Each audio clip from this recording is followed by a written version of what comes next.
Los poderosos del país saben muy bien que deben blindarse con los medios de comunicación, pues justamente los más ricos del país son los que se han apoderado de nuestros medios. Alejandro Santo Domingo es dueño de Caracol y El Espectador, los Gilinski son dueños de Semana y El País de Cali, Sarmiento Angulo es el dueño de El Tiempo y a la organización Ardila Lule le pertenece RCN. En este último vamos a detenernos para mostrarles que aparte de los dueños de los grandes emporios, también hay directores o administradores que poseen un gran poder en lo empresarial y político. Por ello revisaremos a los miembros de la junta directiva de RCN. Allí encontramos a Miguel Ignacio Gutiérrez Navarro, quien de acuerdo a su perfil profesional hizo parte de Ingenio Providencia, empresa que le donó 330 millones al Centro Democrático. También es miembro activo de Gaseosas Postobón, otra empresa que le donó 1.610 millones al Centro Democrático. También es miembro de Ingenio del Cauca, otra empresa que le donó 100 millones al Centro Democrático. También hace parte de la junta directiva de Porvenir, un fondo de pensiones que hace parte del Grupo Aval, y el mayor accionista del Grupo Aval es Adminegocios, empresa controlada por el señor Sarmiento Angulo, pues esta empresa le donó 3.000 millones al Centro Democrático. Aquí podemos comprobar de qué manera los grupos más poderosos del país llenaron las arcas del Centro Democrático, que aunque en el sitio web de este partido se diga que lo que quieren es promover un carácter colegislador del pueblo, la realidad es que ellos legislan es a favor de los que financiaron su campaña, pues como ya vimos, Incauca y Postobón les donó miles de millones y Paloma Valencia ataca al impuesto saludable. Adminegocios, el dueño de Porvenir, les donó 3.000 millones y Paloma Valencia defiende a los fondos de pensión. Postobón les donó 1.610 millones y Paloma saca un video para defender a las gaseosas y a las cosas que tienen azúcar. Y yo les quiero mostrar qué es lo que hay en una tienda para que ustedes miren. Miren, gaseosas, hay todo este tipo de paquetes y dulces y cositas que van saliendo. Todo esto es lo que queda más caro. Dígame, ¿quién lo va a dejar de comprar y qué le va a pasar a los tenderos? Y así revelamos cómo nuestros medios de comunicación en sus juntas directivas tienen miembros de juntas directivas de otras empresas que financian a los partidos políticos de oposición, lo que tal vez explique por qué la mayoría de periodistas de estas grandes cadenas también están en oposición al gobierno Petro. Ahora miremos esta otra junta directiva, la de Conconcreto. Allí encontramos como presidente a Juan Luis Aristizábal Vélez, persona quien según una publicación de Daniel Quintero también hacía parte de la junta directiva de El Colombiano. Tal vez por eso todos los artículos sobre este señor en este medio eran positivos, como ustedes mismos lo pueden comprobar, pero las noticias sobre Daniel Quintero todas son negativas, como ustedes también lo pueden verificar. El medio es tan claramente sesgado que cuando salió el escándalo del secretario de Cultura de Fico, que no sabía ni siquiera que era una biblioteca, este medio sacó otros dos artículos limpiándole la cara al alcalde. El Colombiano confirmó que el señor Aristizábal había sido parte de la junta directiva, por lo que nos preguntamos ¿qué tiene que ver El Colombiano con Concreto y Daniel Quintero? Pues aquí les explicamos. El señor Aristizábal, además de presidente, es dueño de algunas acciones de Conconcreto, y Conconcreto es la encargada de la construcción de la hidroeléctrica Ituango, o sea, Hidroituango, y tras una catástrofe de la construcción, Daniel Quintero anunció una billonaria demanda contra los constructores, pues según él hubo errores de contratistas y diseñadores. Por ello el alcalde anunció que logró recuperar 4,3 billones de pesos en Hidroituango, pero lo más importante, evidenció a los responsables, el amanguale y la mentira. Querían que pagara Medellín. Sin embargo, como dijo el que apoyó a la presidencia, el señor Fico, Rodolfo Hernández, Gutiérrez lo que hizo fue defender a Conconcreto.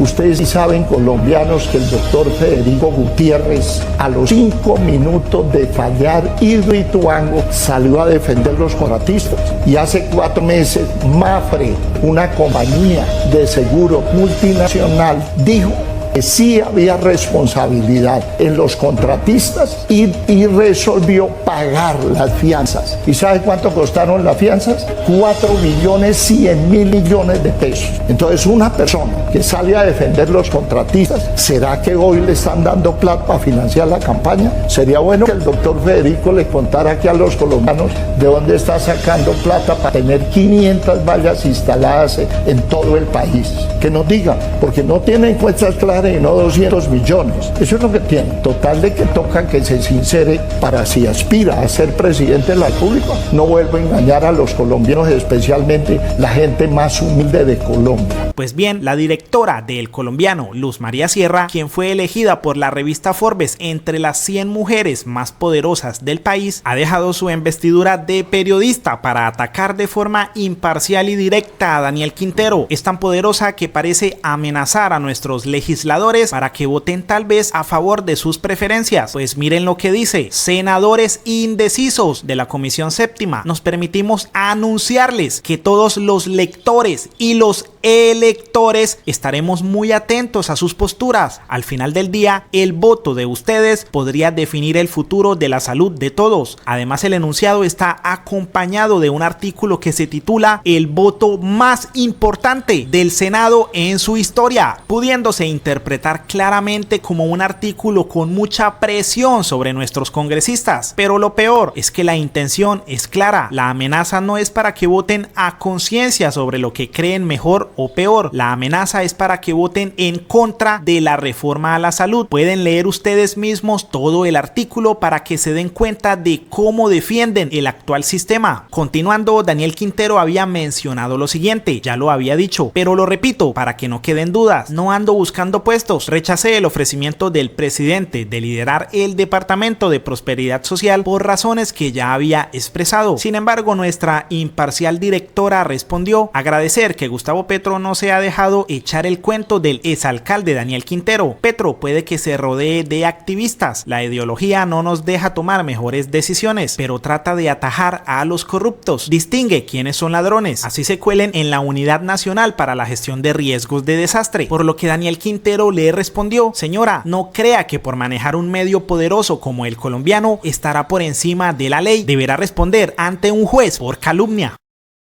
Cecilia Orozco deja el cargo de Noticias 1 luego de 13 años. Fue el titular de El Espectador, en donde también informaron que durante su dirección la periodista se llevó el premio Simón Bolívar por su vida y obra, y el noticiero recibió más de 20 galardones. Con este comunicado, Noticias 1 informó el acuerdo para terminar el contrato que había iniciado desde 2011, y es que Orozco durante su dirección logró ganar 12 premios India Catalina a Mejor Noticiero Nacional, premio Simón Bolívar a la Periodista del Año en 2012, al seguimiento de una noticia en 2012 y 2013, al periodismo investigativo en televisión en 2014 y 2015, premio al reportaje en televisión en 2015, a la noticia de televisión en 2019, al seguimiento de una noticia en 2020 y 2022, el gran premio a la vida y obra de una periodista en 2023 y el premio al mérito periodístico Guillermo Cano en 2019. La noticia fue publicada por El Espectador en X y compartida por Gustavo Petro, quien agregó: felicitaciones a Cecilia Orozco. El verdadero periodismo debe buscar siempre la verdad y ser rebelde. La verdad siempre es una liberadora del espíritu humano. Por otra parte, Semana también tiene sus premios, pero los de Noticias 1, pues le toca publicar el listado de los ganadores de los India Catalina. En cuanto a los premios Simón Bolívar, como ni Vicky ni Andrea Nieto pueden ganar alguno de ellos, hacen lo que mejor saben hacer: escribir un artículo criticando a los premios Simón Bolívar, al que titularon La hipocresía de los Simón Bolívar. Lo peor de su periodismo es que, intentando criticar a los premios, cae en el error de darse palo a ella misma, pues escribió que pocos se dan cuenta de que cada día viven más desconectados de la realidad del país, ya que según las encuestas recientes, tan solo el 35% de la gente les cree a los medios de comunicación, al menos reconoce que su trabajo está bastante desconectado. Nieto dijo que afortunadamente la sociedad ha cambiado y ya sabe que los Simón Bolívar son una farsa, y que en su opinión Semana no debería legitimar esa farsa. Entonces no entendemos por qué la señora se puso brava cuando Vicky no ganó ni un solo premio, incluso escribiendo como premio de consolación: Vicky es la número 1. Y si la revista no debería legitimar la farsa de esos premios, ¿por qué le hicieron una gran nota a los dos únicos premios que ganaron, Mejor Fotografía y Crítica? En fin, cuando no ganan dicen que los premios son una farsa, pero cuando se ganan uno son los los mejores del mundo. Pues leamos textualmente lo que se escribió en la revista. Guillermo Torres Reina y Hugo Chaparro Valderrama lograron los importantes reconocimientos por sus trabajos publicados en esta casa periodística. Pues bien, ante las felicitaciones de Gustavo Petro, la periodista respondió: gracias, presidente, fue una etapa productiva, recta, honorable del periodismo colombiano desde Noticias 1. Y mientras varias personalidades felicitaron a la exdirectora, Vicky no se aguantó y escribió. Pero antes de leer lo que dijo Vicky, vamos a hacer un paralelo. Al lado izquierdo vamos a poner lo que le está criticando Vicky Dávila a Cecilia Orozco, y al lado derecho algunos de sus explosivos tweets, portadas y artículos. Empecemos. El periodismo honorable y recto al que se refiere Cecilia Orozco es el que hizo en épocas de Ernesto Samper en el proceso 8000, nadie lo olvida. Ahora se ha dedicado a defender al gobierno Petro en medio de los graves escándalos que lo rodean, como lo ha hecho su jefe. Si me preguntan, pienso que ese tipo de periodismo, que además matonea a sus colegas y tiene una superioridad moral hipócrita, es una porquería. Solo sirve para el circo del mutuo elogio entre políticos y periodistas que están totalmente desconectados de la realidad del país. Cecilia Orozco en el gobierno Petro no ha hecho el tal periodismo contra poder que tanto pregona, sino el periodismo con el poder. Qué vergüenza que a uno Petro lo felicite en público y uno le tenga que agradecer. Cecilia debe estar feliz con esa aprobación, y ahí queda claro cuáles son los periodistas que le gustan a Petro, los que parecen más petristas que él. Mejor dicho, todo lo que iba para Cecilia Orozco le cae a ella como anillo al dedo. Por eso Cecilia Orozco le respondió: su odio con quienes no actuamos como usted no la deja vivir en paz ni medir sus afirmaciones. Por eso pende sobre usted y sobre el medio en que trabaja una demanda civil puesta por mí en su contra, por lo mismo que hace ahora, no distinguir entre lo cierto y lo falso. Pecado capital en periodismo. Al menos por ser mi demanda, debería tener recato y lealtad con un proceso judicial en marcha, cosa que desde luego es mucho pedir para quien privilegia el histrionismo sobre la responsabilidad profesional. Quien habla aquí ha sido elogiada sin límite, al punto de ser llamada candidata presidencial por los políticos del uribismo en pleno. La vara con la que mide no aplica para usted. Vicky parece que quedó bastante dolida, pues agregó: Cecilia, usted no ha hecho sino calumniarme con el cuentico de la opinión. Yo la he soportado. Usted se siente en un pedestal que está habilitado para decir quién es buen o mal periodista. Está muy equivocada. Usted no es modelo de nada en este oficio. Es ideologizada, y usted sí, llena de odio. Mírese, matoneadora profesional, amargada y envidiosa. Yo no le tengo miedo, Cecilia, le tengo lástima porque veo cuánto sufre por lo que soy y hago como periodista. Jamás he querido ser como usted, jamás. Qué vergüenza ser periodista favorita de Petro y recibir esas felicitaciones tan deshonrosas de parte del presidente que está acabando con Colombia. Guácala. Por lo que Cecilia Orozco culminó diciendo: una tontica sin formación y punto.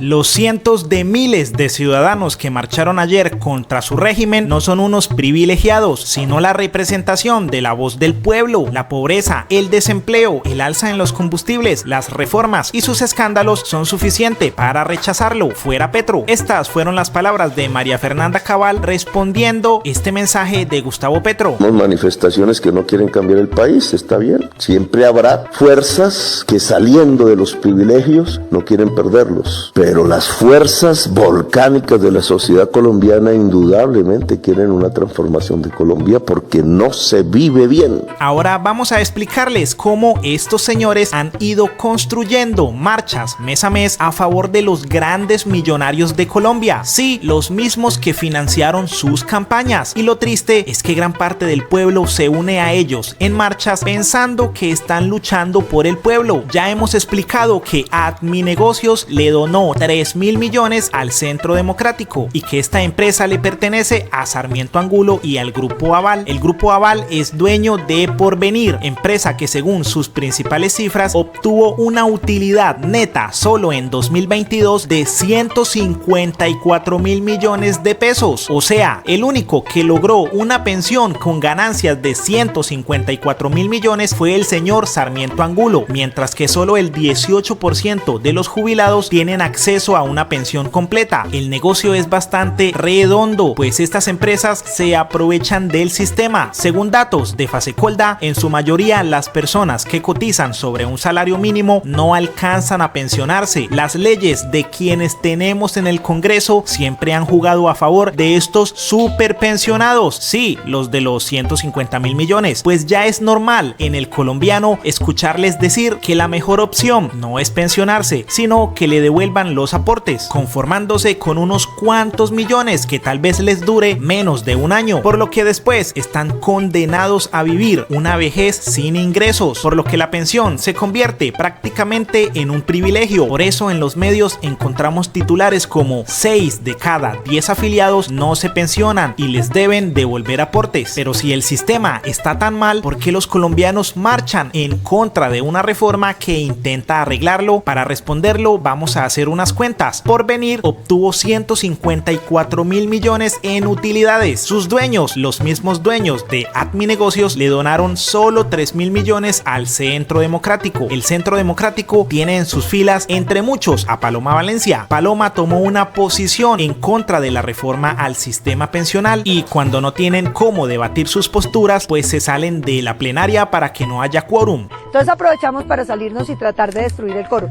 Nos faltó unas poquita gente, si se hubieran salido habían tenido que levantar, pero había quórum deliberatorio.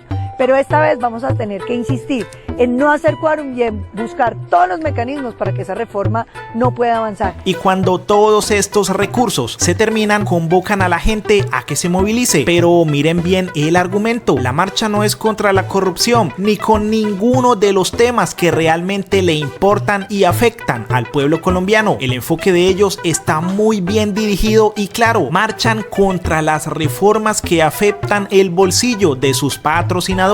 Observemos, aquí Paloma pide marchar por el sistema de salud. En este otro mensaje sus intereses son aún más claros. La ciudadanía le estaba pidiendo al gobierno que no siguiera destruyendo el sistema de salud y de pensión. Paloma no marcha por otro tema diferente al de defender a sus patrocinadores. Miren este tercer mensaje: me llena el corazón ver a miles de ciudadanos dispuestos a defender su salud y su pensión. Pero aquí nos preguntamos, ¿cuál pensión, señora Paloma? ¿Será la suya y la de sus patrocinadores? Su finalidad es tan clara que no se salen del libreto. Miren este otro: Cali le dice no a las reformas del gobierno Petro. Y sumemos este otro: hoy Colombia marcha por defender un sistema de salud y que a las generaciones futuras no les quede una deuda impagable con la reforma pensional. Pero los dueños de las pensiones saben que deben atacar al pueblo desde todos lados. Para eso parece que también compraron a los medios de comunicación, pues miren los titulares del Tiempo, el periódico del dueño de las pensiones. En las grandes ciudades de Colombia se sintió el rechazo a reformas del gobierno Petro. En su artículo subrayado en negrita escribieron: quienes asistieron a esta actividad le manifestaron a este diario estar en desacuerdo con las reformas del gobierno Petro. Y así fue como estos grandes millonarios se apropiaron de las marchas, el grito del pueblo para sus intereses. En fin, quienes salieron a las marchas terminaron defendiendo realmente los intereses de los dueños de las pensiones y los dueños de la salud, marchando al lado de quienes han estado siempre en contra del pueblo. Ojalá así se hubiera marchado contra la reforma laboral de Álvaro Uribe, la que disminuyó la jornada nocturna, la que sí disminuyó los recargos dominicales y festivos, que pasaron de remunerarse con un cargo del 100% al 75%. Pero como estas reformas eran en contra del pueblo, no valía la pena marchar. Por eso ahora tiene sentido el mensaje de Cabal a Petro, donde mencionó que los ciudadanos rechazan las reformas. También le aclaramos a Cabal que en un régimen ella ni siquiera estaría haciendo oposición, por lo que ese relato que quieren montar llamando a Petro líder de un régimen o dictador se les cayó con el solo mero hecho de que pudieron salir a marchar. Por ello Gustavo Petro le respondió a Cabal: mi querida senadora, yo defiendo las matemáticas, así que hay que hacer las sumas bien en cuanto a tus simpatizantes, pero además decir la verdad. Duque subió el desempleo, yo lo reduzco. Duque subió el precio de los alimentos, yo los reduzco. Duque subió la criminalidad, yo la reduzco. Duque subió la pobreza, yo la reduzco.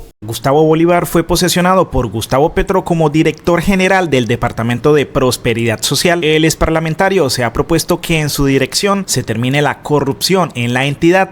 El presidente Petro me acaba de juramentar tomar posesión como director del Departamento de Prosperidad Social.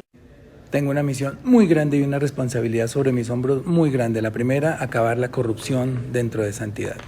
Hay mucha. La segunda, hacer que sus impuestos lleguen a los más desfavorecidos de este país, a la gente más jodida, a nuestros abuelitos, a las madres cabeza de hogar, a los jóvenes que no encuentran oportunidades. Pero la más importante, callarle la boca a todos los detractores y no defraudarlos a ustedes que me han apoyado. Haré que cuando termine mi misión al frente de esta institución, la gente se sienta orgullosa y no tenga una orden de captura por corrupto como mi antecesor.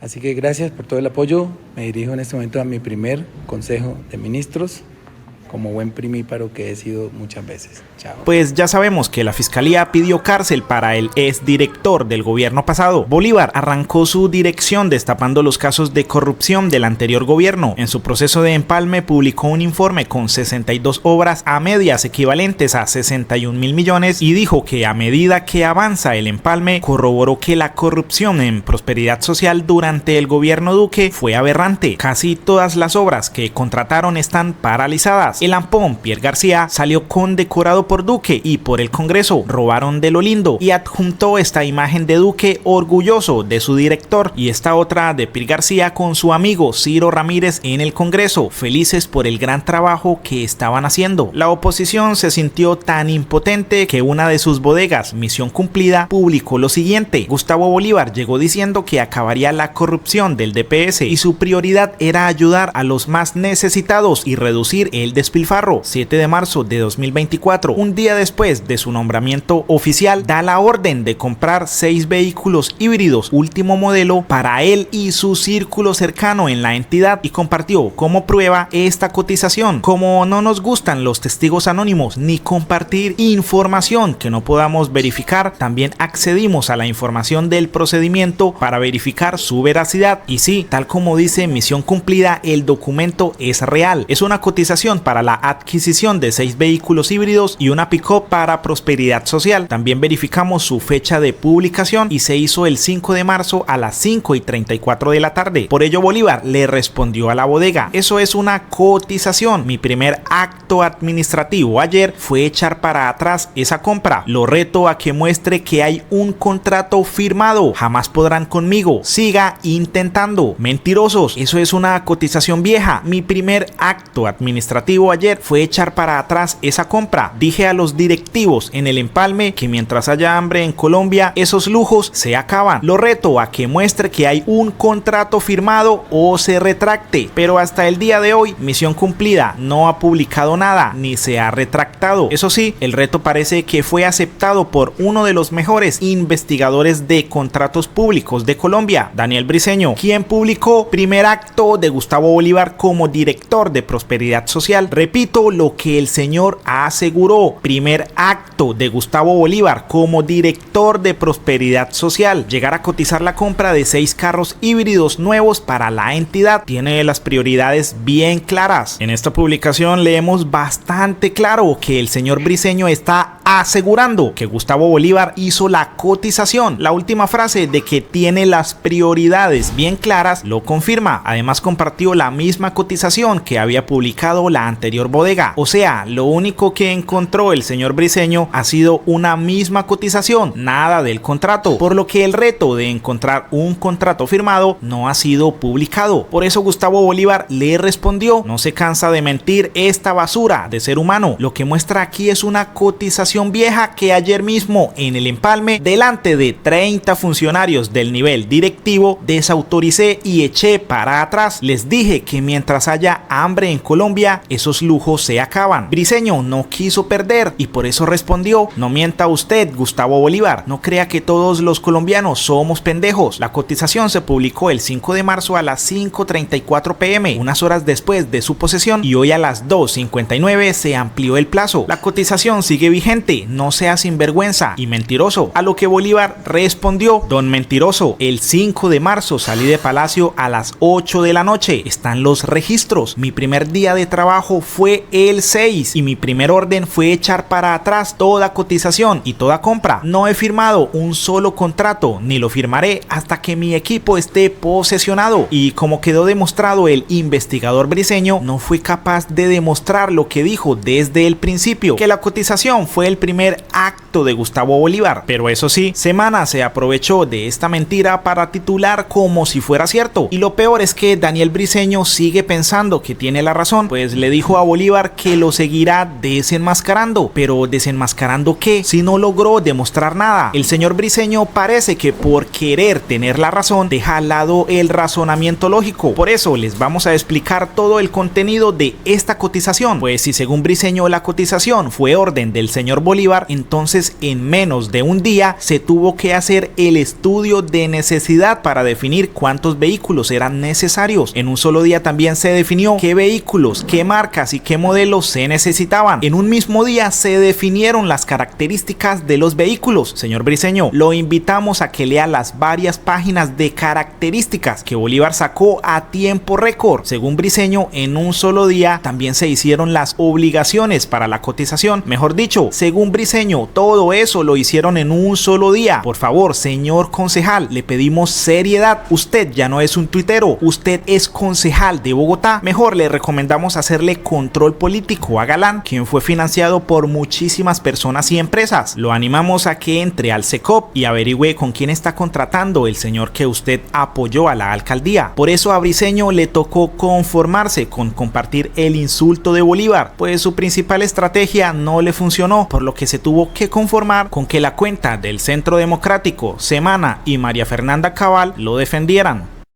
Cumplí mi primer día como director de Prosperidad Social. Es una entidad gigante, tiene más de 2.000 empleados, tiene muchos recursos y como lo he venido denunciando desde ayer mismo cuando empecé el empalme, pues he encontrado que en el pasado, en los gobiernos de Duque, de Santos y hacia atrás, ha habido una corrupción impresionante. Primer hallazgo, de 115 obras que ha emprendido Prosperidad Social, 100 están paralizadas, 100, la mayoría de ellas suscritas en el gobierno de Duque. Se robaron la plata, se lo entregaban a ciertos alcaldes, a ciertos contratistas que no cumplieron.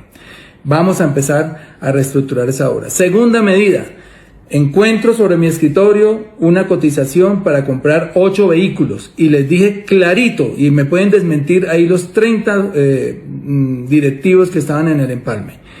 No se compra ningún vehículo nuevo mientras haya hambre en Colombia. Mientras un solo colombiano siga aguantando hambre, me da pena con los directivos, montan en taxi, montan en Uber, en Transmilenio, en lo que toque o en unos carros viejos, porque eso es lo que me dicen que la justificación era que los carros estaban muy viejos, pues montan ahí, porque en ningún lado del contrato dice que al directivo hay que ponerle un carro y un chofer. No, señores. Medida de austeridad que tomé ayer mismo. Sin embargo, esas ratas de alcantarilla, que no se les puede llamar más, de la derecha, ya están diciendo que yo fui el que pedí la cotización. Llevo 24 horas en el cargo y ya estaba pidiendo cotizaciones, si ni siquiera tengo funcionarios. Los funcionarios vienen de las administraciones pasadas y yo no he podido todavía nombrar mis funcionarios. Es falso lo que están diciendo de que yo ya llegué a pedir cotizaciones. Al contrario, eché para atrás todas las cotizaciones que había, no solamente las de los carros, también otras que había ahí. De modo pues que les seguiré contando. Estoy con todo el ímpetu, con todas las ganas de reorganizar esa entidad, de llegar, como lo dice su misión, hasta los colombianos más pobres de este país, llevarles el bienestar, llevarles el emprendimiento, las obras que necesitan los campesinos para sacar sus cultivos. En fin, tenemos un mundo de tareas por delante y les quiero decir, no se dejen creer de las mentiras.